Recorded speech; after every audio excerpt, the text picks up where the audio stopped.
Nakabalik na ng bansa si Pangulong Ferdinand R. Marcos Jr. matapos saksihan ng inaugurasyon ng bagong Indonesian President na si Prabowo Subianto.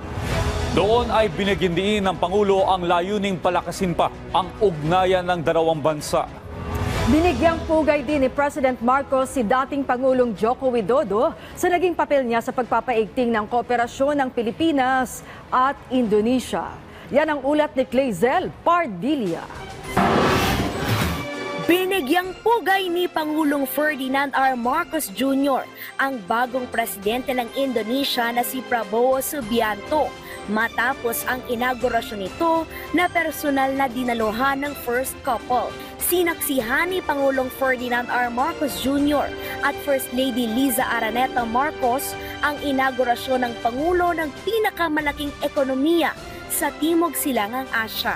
Formal na nanumpa bilang ikawalong presidente ng Indonesia si Prabowo Subianto at pinakabatang vice-presidente ng Indonesia na si Gibran Rakabuming kahapon sa House of Representatives building sa Jakarta.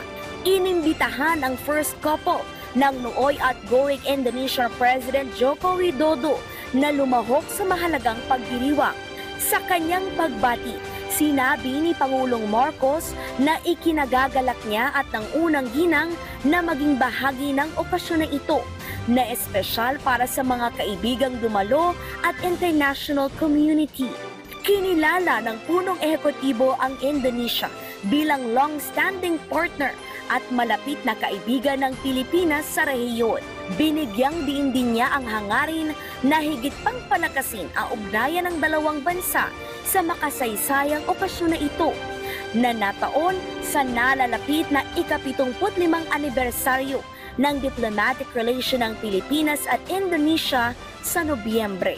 Hindi ito ang unang pagkakataon na nagkita ang dalawang leader ng bansa. Nag-courtesy call noong Setyembre si Prabowo kay Pangulong Marcos sa Malacanang, ilang buwan matapos niyang manalo sa eleksyon. Kapwa nangako ang dalawang leader noon na pagtitibayin ang alyansa ng dalawang bansa. Kaya ang pagbisita ni Pangulong Marcos ay patunay ng malalim at matibay na pagkakaibigan ng Pilipinas at Indonesia. Simbolo rin ito ng commitment ng dalawang bansa na palawakin at paghusayin pa ang bilateral relations. Samantala, kinilala ni Pangulong Marcos ang kontribusyon ng dating Pangulo ng Indonesia na si Widodo na tumulong sa pagpapaigting ng kooperasyon ng dalawang bansa. Noong 2022, Indonesia ang unang state visit ni Pangulong Marcos kung saan mainit siyang tinanggap ni Widodo na bumisita naman sa Pilipinas noong January 2024. Clazel Pardilla para sa Pambansang TV sa Bagong Pilipinas.